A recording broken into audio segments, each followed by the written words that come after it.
Estamos.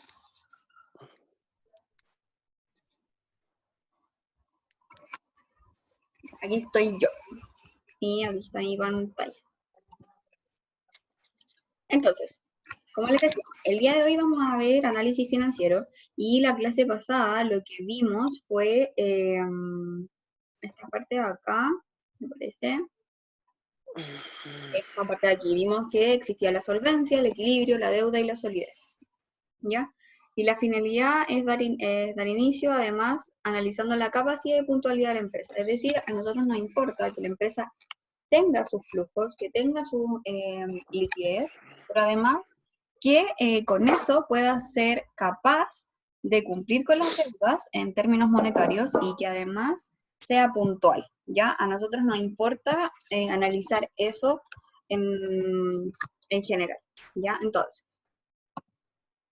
luego de eso, nosotros tenemos dos tipos de análisis. Bueno, aquí voy a borrar esto de aquí.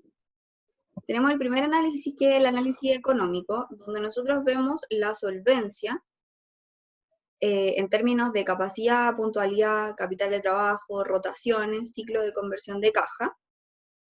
Y vemos desde la parte rentable todo lo demás, que es endeudamiento, apalancamiento, rentabilidades, ¿ya? Por lo tanto, vamos a agrupar en dos grandes estudios el análisis financiero, que uno es económico, que es en torno a la liquidez de la empresa que tiene, su capacidad de pago, y por otro la parte financiera, que es respecto como a ratios, ¿ya? Un poco más como de salud de la empresa para inversionistas. Aquí nos entregan, por ejemplo, la rentabilidad del inversionista, la rentabilidad que tenemos de nuestros activos. Entonces vamos a agruparlo en estos dos grandes grupos, que son el económico y el financiero, ¿ya? También vamos a tener estos dos grandes grupos, que lo voy a anotar acá, que es el económico. Uy.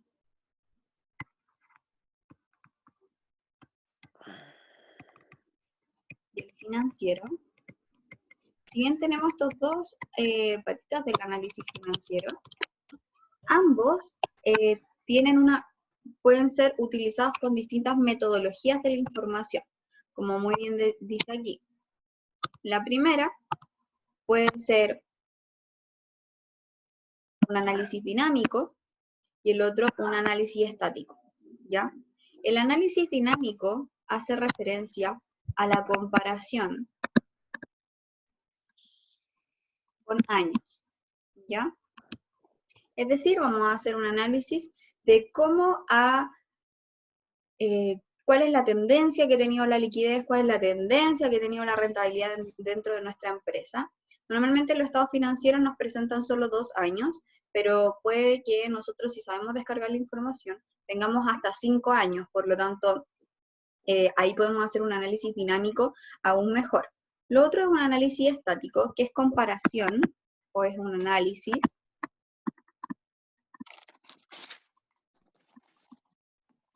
en el mismo año.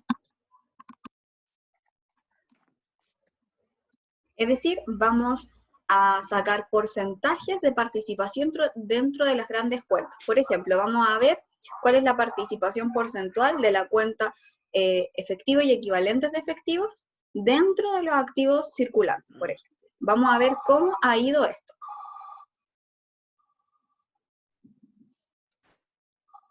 Ya, ahora sí. Entonces, con eso nosotros podemos hacer un ratio financiero y un ratio económico. Llegó la torta.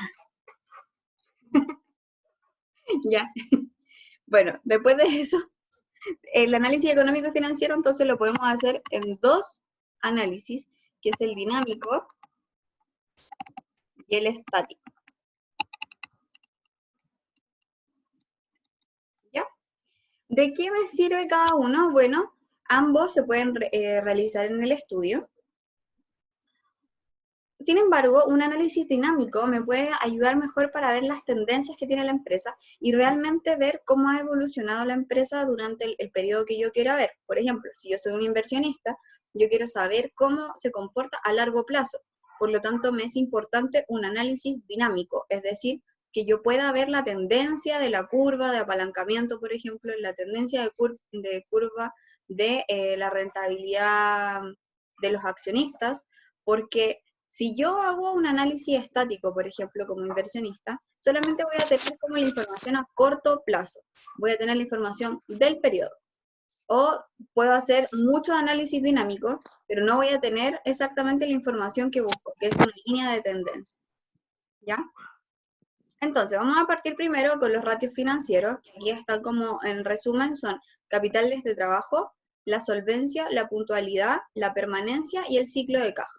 ¿Ya?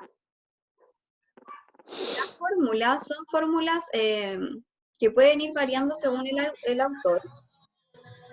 Por lo tanto, las fórmulas que yo le mandé en un Word pueden ser distintas, pero se leen de la misma manera y después lo vamos a ejecutar, por lo tanto va a quedar un poco más claro de qué se trata cada una de las cuentas, ¿ya? Entonces, el capital de trabajo tiene una fórmula simple, que es la primera, que es activo menos pasivos corrientes, ¿ya? Así de simple.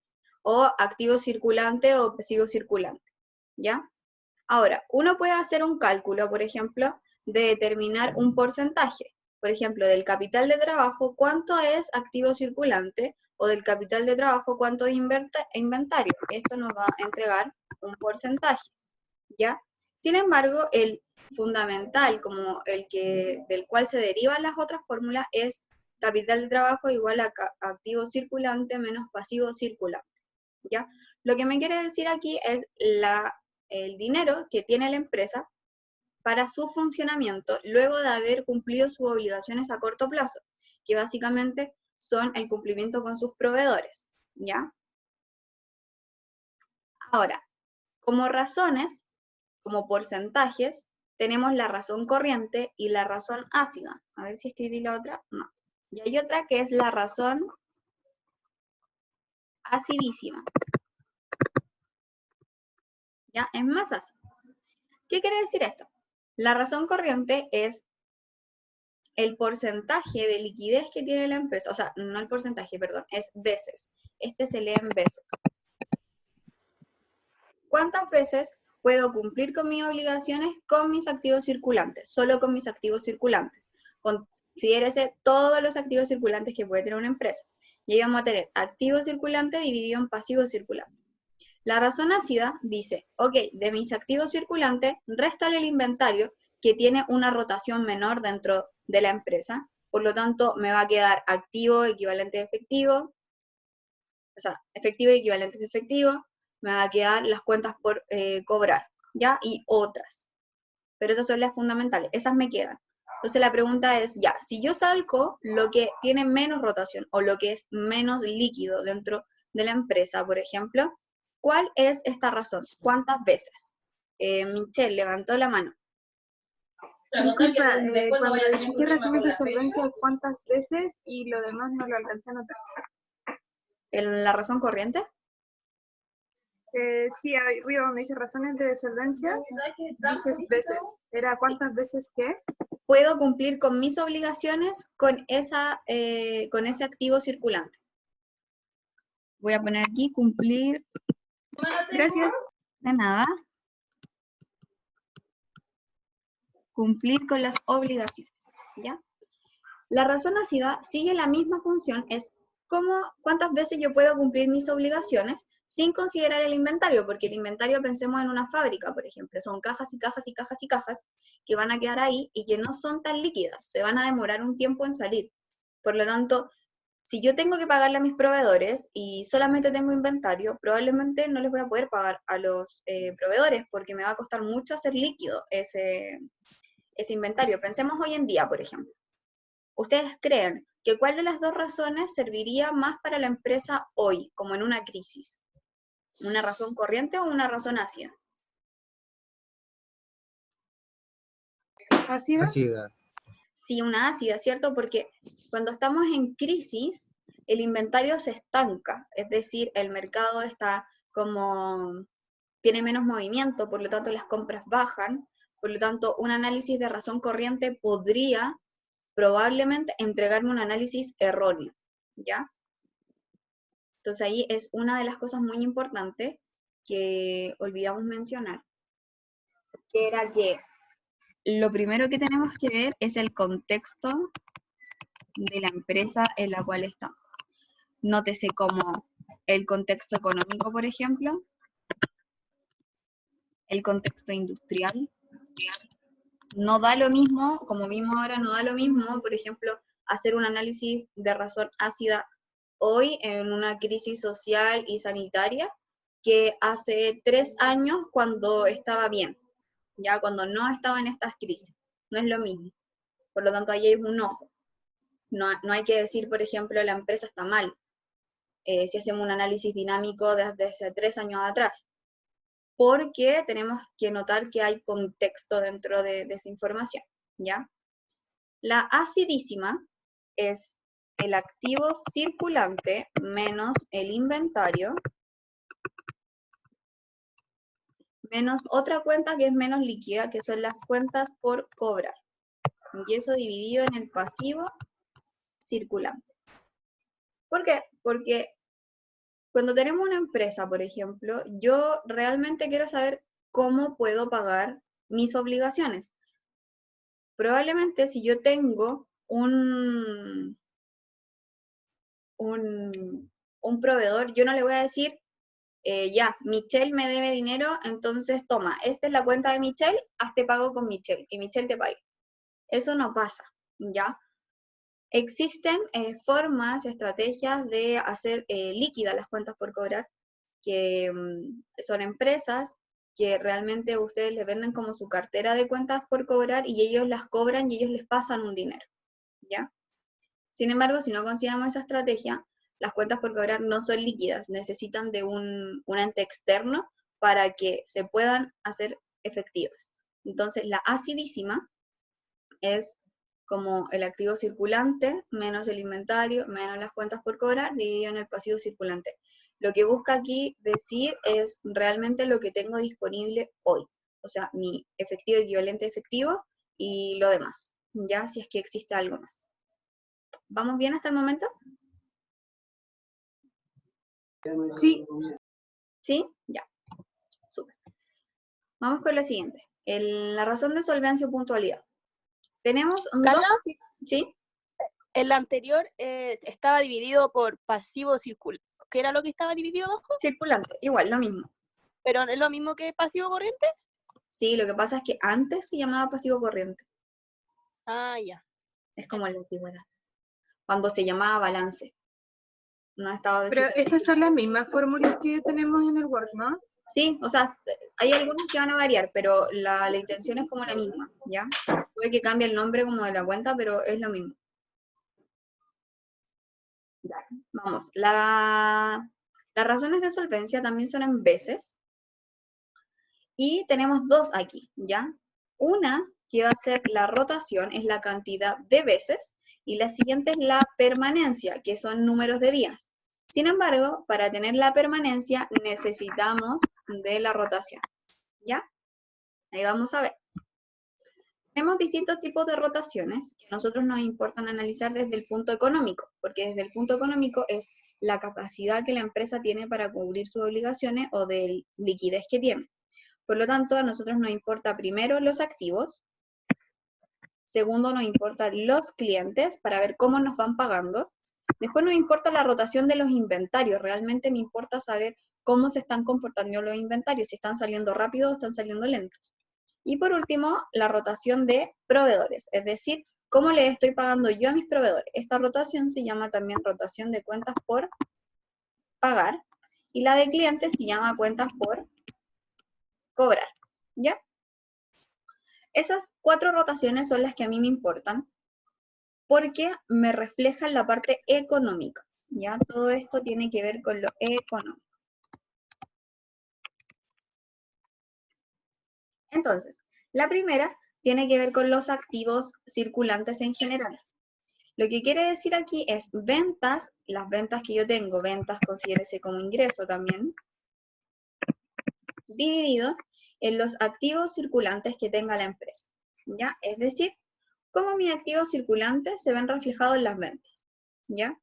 Ese ratio no es muy usado porque la información que me entregas es muy general, por lo tanto no puedo hacer un análisis como a fondo, ¿ya? Las que sí se utilizan más son las otras tres, que es la rotación de cuentas por cobrar. Lo que yo quiero saber es cuántas veces rotan mis clientes o las deudas que tienen mis clientes. Mi pregunta es, yo quiero que mi rotación de clientes sea mayor o menor. ¿Cómo quiero que roten los clientes? Mayor. Mayor. ¿Alguien más por el chat? Por el chat, escribamos. Menor.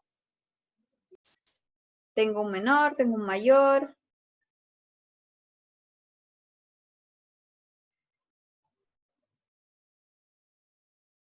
Menor.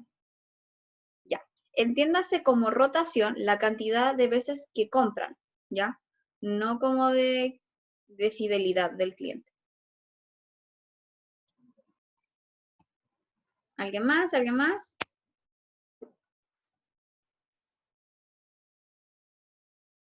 Mayor. Ya. Mayor. Nosotros lo que queremos que la rotación de los clientes sea mayor. ¿Por qué? Porque yo realmente quiero que las cuentas por cobrar que yo tenga, las deudas que ellos tienen conmigo, cada vez como que vayan saliendo más rápido, si lo queremos ver así. O sea, que dure lo menos posible. Ojalá que la rotación sea muy alta. ¿Ya? ¿Por qué? Porque yo lo que quiero es que esas deudas no permanezcan y no mueran ahí. Ojalá me las paguen, ya que no sean, que finalmente no lleguen a ser incobrables, ¿ya? Lo otro, la rotación de inventario. La rotación de inventario significa la cantidad de veces que yo quiero que el inventario vaya como acabándose, ¿ya? Si lo queremos ver así. Entonces yo quiero que sea mayor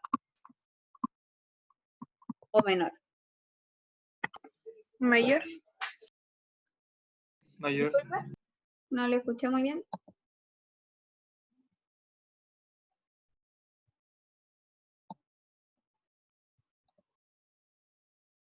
Ya, nosotros queremos que la rotación de inventario también sea mayor. Ojalá que cada vez yo tenga que estar cambiando como mi inventario, o sea, reponiendo el inventario cada vez más, porque significa que estoy teniendo más ventas. Y aquí es el costo de los productos vendidos, o como también nosotros lo conocemos como costo de venta, dividido en el inventario, ¿ya? Lo otro, la rotación de proveedores. Significa la deuda que nosotros tenemos con nuestro proveedor. Queremos que tenga una rotación mayor, es decir, que cada vez me demore menos, o queremos que ojalá me demore más. Queremos que la rotación sea mayor o que sea menor. Mayor. Mayor dicen por aquí. ¿Qué más? ¿Quién me dice más?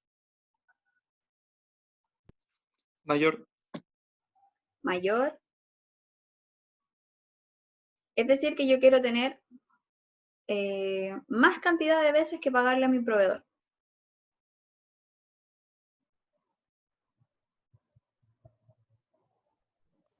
Es que hiciste un análisis como diciendo que era pagarle más rápido. Entonces, en ese contexto, yo... Bueno, sí, opino que nosotros mayor. queremos pagarle más rápido en términos de puntualidad, pero en términos de rotación, ¿queremos pagarle más veces? Como Menos, más entonces. Es que si lo veis por el lado de que queréis comprarle más cosas porque estáis vendiendo más, tendría que ser así, pues, pero si es por el lado de que tenéis más cuentas que pagarle, ¿no? Ya, pero ojalá, por Depende del ejemplo, contexto. sí, depende del contexto. Ojalá, por ejemplo, me dijera, mira, sabes que yo necesito mucho inventario porque estoy reponiendo muy rápido, pero ojalá me dejara y pagarte cada 2 meses, por ejemplo. Así súper sinvergüenza. Entonces nosotros lo que queremos es que esta rotación sea menor, como que tenga menor rotación, ¿ya? Es lo que esperamos, ya no es lo que vaya a pasar. Porque probablemente, como muy bien dice Tamara, si estoy vendiendo más, tengo una rotación mayor de inventario, voy a tener que estar llamando cada vez más rápido a mi proveedor. Sin embargo, como hay un costo de por medio de llamar a cada rato al proveedor, porque me tengo que hacer cargo de los costos de envío, Por lo tanto, yo quiero aminorizar esas como veces que llamo a mi proveedor. Por lo tanto, probablemente voy a llamarlo una vez cada 2 meses, por ejemplo, pero voy a hacer pedidos mayores. ¿Ya? Entonces, en los proveedores, nosotros lo que queremos es que sea menor. Y en este caso, va a ser las compras dividido en el saldo de proveedores. ¿Ya? Las compras puede ser el costo de venta también. ¿Ya? Dividido en las cuentas por pagar a proveedores. ¿Ya? La permanencia, como dijimos, dependía de la rotación. ¿Por qué? Porque la permanencia es la cantidad de días que tiene un año, que vamos a poner el contexto de que son 360 días, dividido en la rotación. ¿Ya? Entonces, ¿qué va a pasar, por ejemplo, con la permanencia del inventario? Nosotros Ojalá que siempre dijimos sea menor. que la rotación tenía que ser alta, ¿cierto? Por lo tanto, como el denominador va a ser cada vez más grande, la permanencia va a ser Menor. menor, ¿ya? Porque los días van a ser menores días. Ahora, ¿qué pasó, por ejemplo, con los proveedores? Nosotros dijimos que ojalá la rotación Sea menor, era menor para que la permanencia Sea mayor. exacto. Porque ojalá mi proveedor me permitiera pagarle en mayor días, ¿ya? Es ahí de donde viene como la lógica. Ahí. Ya. Eso con las rotaciones. Se puede hacer permanencia con todas las rotaciones que uno tenga. Ahora, el ciclo de caja. El ciclo de caja es... ¿alguien sabe qué es el ciclo de caja? Para no tener un monólogo. Carla, ¿podéis volver un poquito atrás, por favor? Pues claro. Vale. el concepto este PPT lo vas a subir, ¿verdad? Como Ahí sí, con lo los puedo subir. apuntes. Y ahora sí, gracias. De nada. Ya. El ciclo de caja es un periodo de tiempo o un periodo de algo en el cual la empresa tiene el flujo de efectivo de ingresos y egresos de dinero respecto a su actividad, ¿ya? El ciclo de caja se compone primero por un ciclo de maduración menos un periodo promedio de pago, ¿ya? Por ejemplo, nosotros decimos, mira, lo primero es que voy a tener un periodo promedio de inventario, que probablemente se va a demorar 10 días, por ejemplo, el inventario en tenerlo en promedio en la bodega. Y me voy a demorar con las cuentas por cobrar en tenerlas todas completas y ya listo, pagado, 30 días. La gente me va a pagar a 30 días. Por lo tanto, el ciclo de maduración son de 40 días. ¿Ya? Por otro lado, esta es la curva de ingreso. Por otro lado, va otra que es el de egreso. La lógica que me diría que yo debo tener el dinero antes o después, el dinero para pagar, antes de que a mí me ingrese todo el dinero o después. Después. Después, ¿cierto? O sea, lo lógico diría que ojalá mi periodo promedio de pago sea mayor al ciclo de maduración. Por ejemplo, 50 días. Es decir, o ya, 60, vamos a hacerlo real. Es decir, yo a mis proveedores le pago a los 60 días. De este inventario, que me dura 10 días, le pago a 60 días. Entonces, ¿qué me está diciendo esto? Me está diciendo que mi tendencia, o sea, mi curva de egreso es más, como de mayor tiempo que da mi ingreso. Por lo tanto, si uno calcula el ciclo de caja de esto,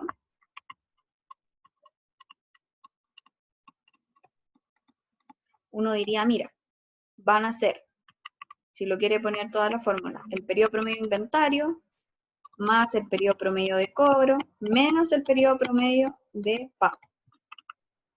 ¿Ya? Que va a ser 10 más 30 menos 60. ¿Y me van a quedar cuántos días? Menos 20. Es decir, yo tengo 20 días a mi favor para pagar.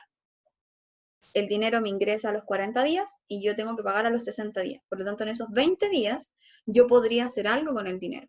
Podría invertirlo en un depósito a plazo, por ejemplo, por 20 días. Podría invertirlo en otro inventario, por ejemplo, que sea más líquido y que se demore 5 días en salir para poder tener un mayor retorno. Entonces, cuando el ciclo de caja es negativo, la empresa tiene la oportunidad de generar como otros ingresos, ¿ya? Si la empresa decide mantener el dinero ahí como efectivo, no importa, pero tiene la capacidad y la puntualidad de poder pagar, ¿ya? ¿Qué hubiera pasado si tenemos otro caso, como el caso contrario? El caso contrario sería, mira, mi ciclo de maduración, el dinero me ingresa 40 días, pero yo a mis proveedores le tengo que pagar a 30, perdón, mi mente y mi mano no, 30 días. ¿Qué es lo que está pasando aquí?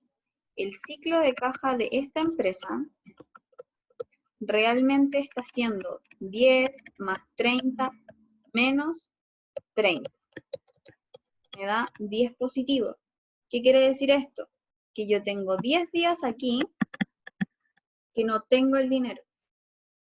Entonces tengo dos opciones. Llorarle a mi proveedor así como, por favor, espérame 10 días.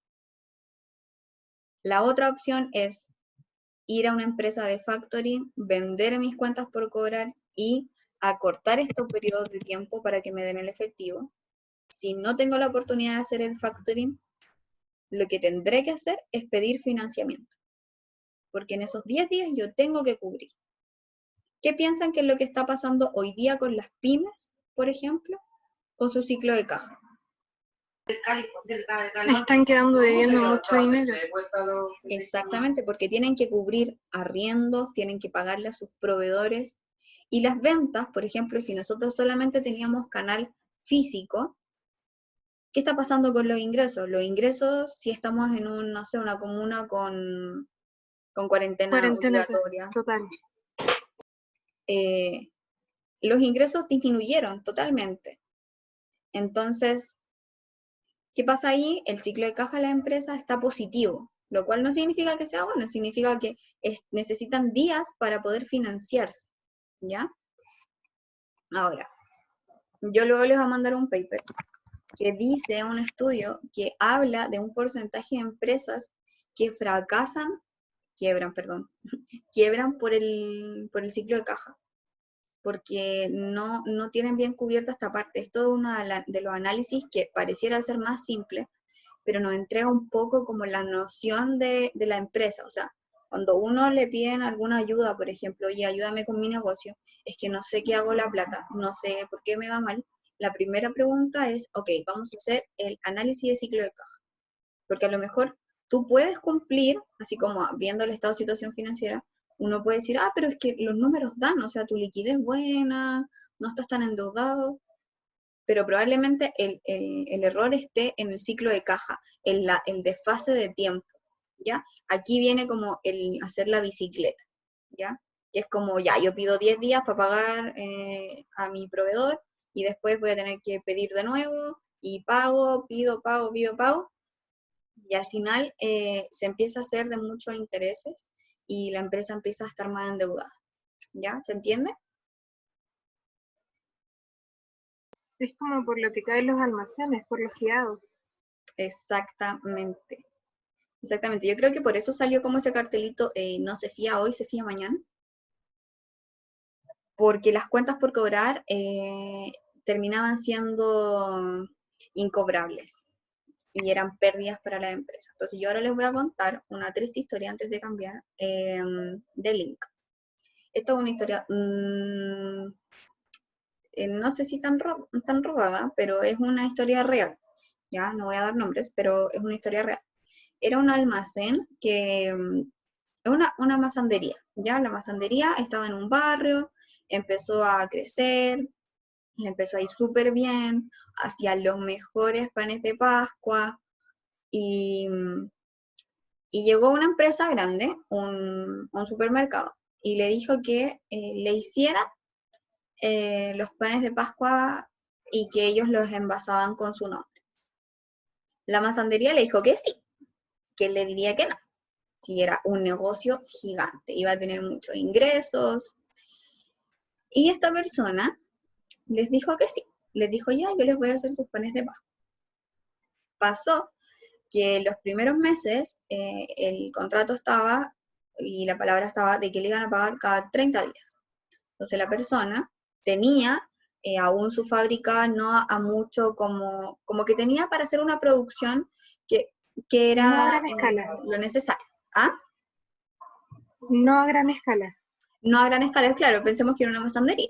Entonces, así hacía. Después se dieron cuenta de que el pan de Pascua estaba haciendo furor, porque ya no solamente el pan de Pascua se vendía en diciembre, sino que se vendía durante el año. Entonces esta persona, como vio que este supermercado le pagaba como a tiempo, decidió invertir. Ya decidió endeudarse, tenía sus flujos, tenía sus ciclos de caja súper bien armados, fue a un banco, pidió un crédito, y decidió ampliarse, compró el terreno al lado, instaló más máquinas, empezó a contratar más gente, porque se dio cuenta de que la producción iba a aumentar. Y estaba aumentando por los pedidos que le estaban haciendo y ellos no lo estaban logrando completar. Ok, empezó a pasar los meses, el supermercado seguía pagando a tiempo, hasta que llegó un momento en el que el supermercado empezó a atrasarse en los pagos. Empezó a pagar, en vez de a 30 días, empezó a pagar a 60 días.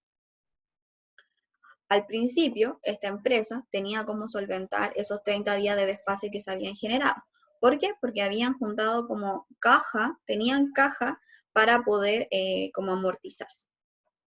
Sin embargo, con los créditos que habían pedido, con los sueldos que tenían que cumplir, tenían que ellos mismos hacer pagos de proveedores, se empezaron a dar cuenta de que no estaban llegando y la empresa empezó a pedir créditos a corto plazo, como ya, voy a pedir un crédito a 30 días, voy a pedir un crédito de nuevo a 30 días y todo iban pasando así, hasta que llegó un momento en que ya quebró la empresa por la masandería.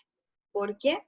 Porque se vieron muy apalancados, porque no hicieron un análisis de ciclo de caja, de poder determinar cuánto tiempo realmente necesitaban, ¿ya? Ahora, ¿tenían un poder de negociación? No, no tenían poder de negociación como para llegar y decir, oye, págame los 30 días, porque eran menores. Entonces, esta masandería ya no pudo seguir haciendo los panes de Pascua. El supermercado, como tenía un gran poder de negociación, tomó su pedido y se lo llevó a otro lugar, a otra empresa, y esta empresa quebró. Y la masandería ahí quedó por un largo tiempo, hasta que tuvieron que cambiar de root y empezar de nuevo. Y espero que hayan aprendido, de verdad espero, porque quebraron muy mal. Así que eso, quedaron con una deuda gigante. Así que ahora vamos a hacer un cambio de link, después a triste historia. Y ahí seguimos. Ya nos vemos. El contrato no decía que era pago 30 días. Sí, pero lo que pasa es que después empezaron a cambiar como las condiciones.